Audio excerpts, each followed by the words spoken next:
monde, c'est aujourd'hui qu'on se retrouve pour la vidéo que probablement plusieurs d'entre vous avaient attendu avec impatience.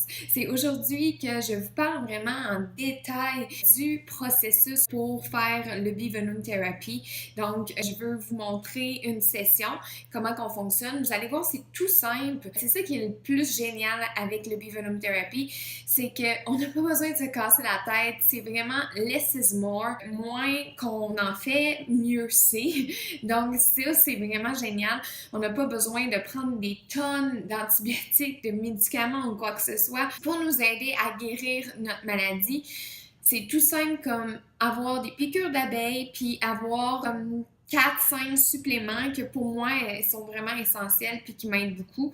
Le plus important avec les suppléments, j'en ai déjà parlé un peu dans les vidéos précédentes. C'est pas sur ça que je vais m'attarder aujourd'hui. L'essentiel dans les suppléments qu'on prend, c'est la vitamine C. Il faut avoir 3000 mg de vitamine C par jour. C'est vraiment important de ne pas les oublier, mais c'est comme la chose la plus essentielle. Si vous voulez faire le Bee-Venom Therapy, il faut que vous pensez à investir dans de la bonne vitamine C. Donc, les probiotiques, pour moi, c'est un must aussi. J'ai aussi de la vitamine D. Je prends aussi du magnésium à tous les soirs. Mais tu sais, c'est rien de vraiment extravagant. Comme je vous dis, c'est des produits très de base que même monsieur, madame, tout le monde peut prendre pour supporter leur système au quotidien. Rien de compliqué, c'est vraiment juste les abeilles qui font tout le travail pratiquement. Je vous dis, restez là si vous voulez voir la session. En passant, je vais juste faire une petite note.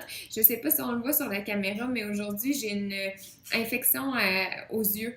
Fait que là, c'est ça. J'ai comme un peu de crème. Fait que si ça reluit, ben c'est parce que j'ai de la crème puis que je suis en train de traiter une infection. C'est pour ça que j'ai pas de maquillage, rien du tout. C'était juste une parenthèse pour pas que vous vous questionnez à savoir c'est quoi qui se passe avec mes yeux. C'est une infection.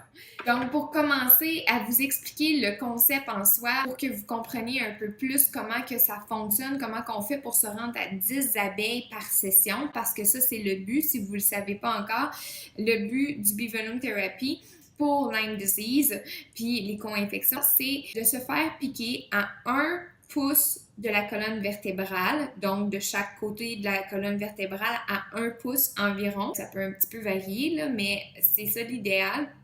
Et puis, le but, c'est d'atteindre 10 piqûres 3 fois semaine. On commence pas à 10 piqûres, là, c'est sûr, parce que sinon il y a des risques de faire un choc anaphylactique. Si c'est pas un choc anaphylactique, ça va être un méchant herx, là, puis bref, on veut pas les effets néfastes de tout ça. C'est important d'augmenter graduellement. Certaines personnes vont augmenter graduellement plus rapidement, d'autres moins. Comme moi, je suis quand même mollo, si on peut dire, parce que j'ai des herx. Surtout, là, comme je l'ai dit, les 5 puis 6e piqûres pour moi sont vraiment intenses. Fait que là, je commence à faire des herx, à faire de la fièvre, à combattre les virus. Chose qui est bonne. C'est vraiment une bonne chose. C'est juste qu'il faut y aller plus lentement dans ce temps-là. Moi, j'ai commencé vraiment à 1 piqûre, puis j'ai augmenté à 1 piqûre par semaine. Les 2 premières semaines, j'ai resté à 1 piqûre pendant 2 semaines. C'est important à tout le monde, en fait, d'aller à son propre rythme. Si vous voyez que vous réagissez trop, ben prenez le temps que ça vous prendra pour atteindre le nombre que vous souhaitez. Moi, j'ai commencé avec 1, après ça, j'ai augmenté à 2, 3. Fait que j'ai vraiment été 1 à la fois, sauf qu'il y a beaucoup de gens aussi qui vont par 2 parce qu'ils sont plus tolérants puis que ça va bien pour eux. Peut-être ils ont déjà fait des antibiotiques, fait qu'ils ont déjà une bonne partie de leur système de guéri. Ils peuvent aller plus vite. Moi, j'avais fait le traitement naturel qui m'avait vraiment beaucoup aidé. Mais c'est ça, il faut quand même que je continue à m'écouter. Puis c'est ça l'essentiel, c'est que vous vous écoutez. Actuellement, je suis à 6 piqûres, donc vous allez voir sur la session qu'on va faire. Je vais avoir 6 piqûres. J'en ai une de 10 minutes, puis les 5 autres de 15 minutes. Il faut comprendre qu'une piqûre complète, c'est 15 minutes. C'est 15 à 20 minutes, en fait. Mais moi, pour le moment, j'y vais avec 15. Peut-être que plus tard, quand je vais sentir que je suis vraiment plus forte, puis etc., ben je vais vouloir aller jusqu'à 20. Mais 15 minutes, c'est bien, puis c'est une piqûre complète. C'est comme ça qu'on fonctionne. Côté piqûre, les quantités. Le but, ça va être d'augmenter jusqu'à 10 piqûres en 3 mois. 10 piqûres par session en 3 mois, c'est ce qu'ils conseillent dans le fond, ce qui est le mieux. Parce que si on attend trop longtemps aussi, c'est pas bon. Si on fait juste 5 piqûres pendant 5 mois, puis être pas capable d'augmenter, on veut pas ça parce qu'avec Lyme disease, la zone optimale, c'est vraiment 10 piqûres. Juste d'avoir 5, ça va pas traiter la bactérie comme il se faudrait.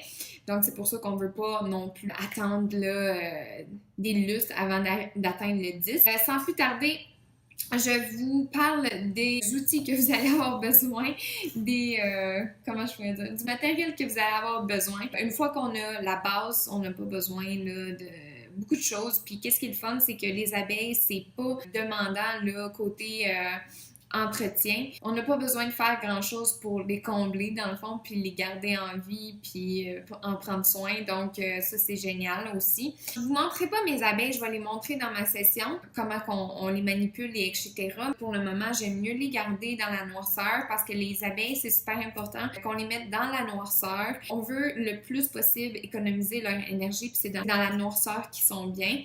Donc, on les garde dans le placard, dans un pot maçon, avec des trous dessus, avec du miel puis de la nourriture dedans conçue pour eux. Puis on les nourrit à tous les 2 jours. Puis c'est aussi simple que ça, on enroule le pot maçon dans une serviette pour s'assurer là, que ça conserve la chaleur parce que c'est important qu'il soit au chaud. Sinon, ça commence ici par les pinces que vous voyez. Donc, c'est les longues pinces que vous avez besoin pour aller chercher les abeilles dans le pot maçon ou dans votre ruche. La personne qui va vous piquer, il faut qu'elle aille chercher les abeilles avec ces pinces-là. Personnellement, moi, je pense que là, présentement, c'est mon ex-copain qui les fait parce qu'on habite encore ensemble pour le moment. Mais là, je suis en train d'apprendre, dans le fond, à les manipuler moi-même. Ça va être moi qui va les manipuler, mais ça va être mes parents, dans le fond, ou amis, ou je sais pas trop qui je vais trouver, qui va s'occuper de me piquer. Parce que c'est beaucoup plus simple quand c'est quelqu'un d'autre qui te pique parce que c'est dans ton dos, donc pour aller chercher le dard, puis tout ça, c'est compliqué, mais il y a des gens qui le font toutes seules. Donc, c'est pas impossible de le faire toute seule. C'est juste un peu plus complexe, mais c'est possible. Ces pinces-là, moi, je les ai procurées par une madame qui a commencé, dans le fond, qui m'a aidé à commencer mon traitement. C'est une beekeeper, donc une apiculturiste. Elle est aussi infirmière. C'était agréable de commencer avec une personne qui savait ce qu'il faisait. Elle a beaucoup de matériel, donc c'est par elle que je me suis procuré ces tweezers-là. Mais vous pouvez les commander en ligne, là. Les tweezers, c'est des pinces, dans le fond. Ça, on a juste besoin d'une paire. On n'en a pas besoin des tonnes. C'est vraiment juste pour aller chercher les abeilles. Une fois qu'on les a, on a une abeille dans nos pinces. À ce moment-là, c'est là qu'intercèdent les reverse tweezers. Ces reverse tweezers-là, c'est des pinces reversées. Fait qu'à la place de peser puis tenir l'abeille, on va aller chercher l'abeille puis on va lâcher puis ça va pincer. Donc ça, c'est génial parce que ça peut tenir les abeilles toutes seules, dans le fond. Fait que qu'est-ce qu'on fait, c'est qu'on les met dans un pot comme ça, mais là, ils sont à l'envers, là. Mais le but, c'est de prendre l'abeille puis aller la déposer dans notre pot, ici. Puis là, le mettre comme ça, puis là, l'abeille, elle serait ici. Donc, avant de piquer, moi, je trouve ça important de me geler parce que je trouve que ça aide, le côté douleur. Des fois, je suis pas vraiment gelée, puis on le fait quand même. Donc, j'ai acheté un ice pack comme ça, de la longueur parfaite, là, pour 10 piqûres. Il couvre bien le dos, puis on en a chez Walmart, chez Dollarama. Je l'ai pris chez Dollarama. Je dirais 2-3 minutes, puis c'est gelé. Fait que c'est rapide. Après ça, on a besoin évidemment, toujours important, d'un épipène. C'est la première chose que vous voulez vous procurer si vous pensez à faire le Bee-Venom Therapy. Pensez à rien d'autre que l'épipène pour commencer. C'est la première étape. Si vous voulez faire le Bee-Venom Therapy, vous ne pouvez pas commencer tant que vous n'avez pas un épipène parce qu'on ne sait jamais quand est-ce qu'on va réagir. C'est possible que vous faites un choc anaphylactique, puis je vous jure que si vous en faites un, vous allez être heureux d'avoir un épipène. Donc, c'est super important de prendre ces précautions-là parce que les abeilles, c'est imprévisible. Le venin, là, parfois, on peut ne pas être allergique. Sûrement que si vous réagissez pas au début, vous avez beaucoup moins de chances de réagir éventuellement, mais c'est jamais impossible. Comme là, moi, je sais que la première fois que je l'ai faite, on a fait un testing, que ça s'appelle. La première fois, là, de tout, vous faites juste une piqûre d'abeille, puis aussitôt que l'abeille rentre dans la peau, on l'enlève. On le fait pas attendre ou quoi que ce soit. C'est supposé être 30 secondes, même pas dans la peau, puis on l'enlève pour voir si la personne va faire un choc anaphylactique.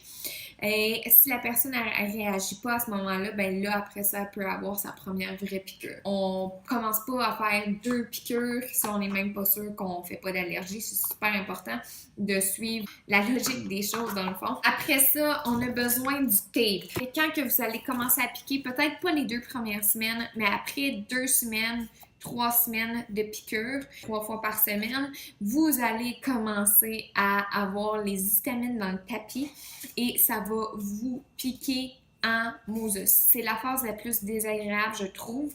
Pour certaines personnes, elle va durer de 2 semaines à 1 mois. Certaines personnes, ça peut aller jusqu'à 1 mois et demi environ. Moi, j'ai été chanceuse parce que ça m'a duré 2 semaines, 3 semaines, que là, c'était intense. Là, t'as juste le goût de t'arracher le dos.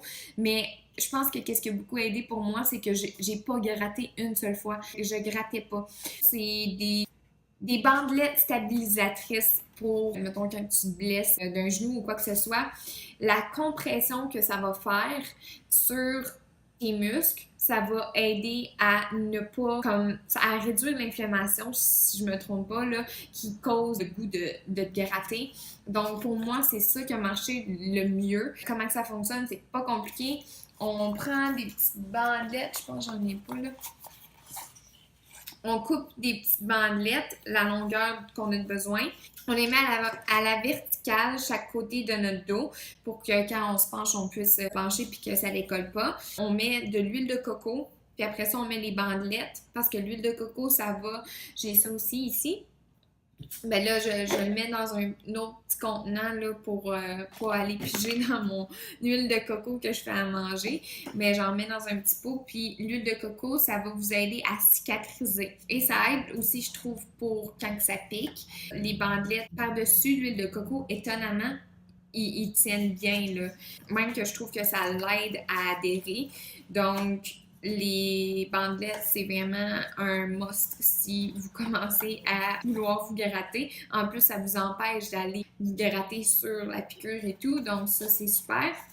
Puis, personnellement, j'avais commencé à utiliser la glace, là, quand j'étais plus capable, parce que là, ça me pique plus, là, mais quand que j'étais vraiment plus capable puis que ça me piquait trop, des fois, je cédais puis j'utilisais la glace, mais la glace, c'est pas recommandé parce que ça va aller restreindre le venin. On veut vraiment qu'il soit répandu dans les nerfs, puis ça va empêcher le venin d'aller faire son travail, dans le fond. Ben, là, ici, j'ai dû manger pour les abeilles. J'ai complètement oublié le nom. J'ai tellement de la misère à le remarquer, mais ça a l'air comme d'une cire, puis ça fait le même travail que du miel. C'est sûr que, personnellement, je pense que le best, c'est vraiment le miel, mais ça dépanne vraiment bien aussi parce que des fois, ça va être difficile d'aller les nourrir dans le pot maçon. Je vais prendre le temps de m'informer du nom de cette substance-là. Si vous allez voir un apiculteur de votre région, il va assurément savoir c'est quoi qu'il faut utiliser. J'ai tout simplement pas le nom en tête. J'ai aussi cette petite chose-là qui m'a beaucoup aidé au départ, en fait, pour contrôler la douleur. C'est vraiment une boule anti-stress, mais c'est une abeille. Je l'aime trop. Quand que je me suis fait piquer les premières fois, je savais pas la douleur, quoi m'attendre et tout. Donc, quand que je me faisais piquer, ben là, je pressais ma petite boule de stress, puis ça m'a tellement aidé à canaliser. Ça a été un gros plus. Donc, procurez-vous une balle de stress si vous croyez que vous allez avoir besoin de tenir quelque chose pour canaliser. Parce qu'au départ, ça fait relativement mal, mais c'est ça qui est le fun, c'est que on s'habitue. C'est un peu drôle à dire parce qu'on ne croirait pas qu'on s'habituerait de se faire piquer, mais on s'habitue de se faire piquer par les abeilles. La douleur, elle devient comme... On sait à quoi s'attendre. Fait que c'est comme de moins en moins souffrant, je trouve. Puis moi, ça fait juste 2 mois là, que je le fais, mais je suis déjà comme pas mal habituée. Sinon, on a aussi ce pot-là. C'est un petit pot maçon que vous avez juste besoin de prendre une tasse ou peu importe. À quoi ça sert? C'est vraiment important quand que vous commencez à avoir plus que 2 piqûres, je dirais, là. Même si c'est bon de l'avoir dès le départ, mais nous, on a commencé à l'utiliser peut-être après 3 piqûres, je dirais, là. Quand on voyait que on a réalisé à quel point que les abeilles agonisaient, dans le fond, là, après avoir piqué. Puis le but, ben, on veut pas les faire souffrir non plus. Elles nous font du bien en donnant leur vie pour nous, fait qu'on veut le plus possible en prendre soin. Comment qu'on fonctionne, c'est qu'on met juste un petit peu de savon à vaisselle dans un pot maçon avec de l'eau, puis quand on a fini de piquer, les abeilles s'en vont directement dans l'eau, savonner, puis ça prend même pas 5 secondes qu'ils sont partis. Donc j'ai fait le tour. C'est quand même une très longue vidéo informative, mais qui est nécessaire si vous avez le goût de commencer un Bee Venom Therapy pour n'importe quelle maladie chronique que vous avez, parce que clairement, ça l'aide énormément de maladies chroniques. Le venin d'abeille est un excellent anti-inflammatoire. C'est excessivement puissant, puis ça peut, sur le long terme, même régler des problèmes de douleur chronique et tout. Alors, ce serait vraiment intéressant, probablement, pour peut-être une personne de votre entourage ou vous, d'essayer ce traitement-là. Ça peut aussi aider les gens avec du diabète, avec la dépression, l'anxiété. Ça peut aider tellement de choses, des problèmes hormonaux, choses qui arrivent pour moi. Ça vaut la peine de faire ces recherches, de regarder si ça pourrait pas vous aider vous aussi. Je vais terminer la vidéo en vous disant que faut comprendre aussi que certains vont dire que ça peut être un peu de la maltraitance et tout, puis je comprends tout à fait, puis on a de la peine à chaque fois qu'on doit en tuer une, puis moi je prie pour elle parce que carrément elle me redonne ma vie, là. Fait que mais qu'est-ce qui est important, c'est, moi je trouve personnellement, c'est de redonner à ces abeilles-là qui nous font tellement de bien puis qui font beaucoup pour nous en fait, là. Ils nous donnent le miel, ils nous donnent plein de bonnes choses pour notre système, puis c'est important de leur redonner. Fait que moi, c'est pour ça que ça m'a donné le goût de devenir moi-même apiculteur, puis m'assurer de redonner aux abeilles. J'encourage fortement tout le monde qui essaye le Bee Venom Therapy puis qui a des bénéfices du Bee Venom Therapy de essayer de devenir apiculteur aussi pour aider les abeilles à survivre. Donc, c'est à ce moment-ci que je vous laisse sur la session en soi, que vous voyez comment qu'on fonctionne, comment que c'est rapide, que c'est simple. Faites sûr aussi de cliquer j'aime, de commenter et de partager la vidéo. Et sinon, encore mieux, de vous abonner à ma chaîne pour ne pas manquer là, mon journey avec les abeilles. Sur ce, je vous dis à plus!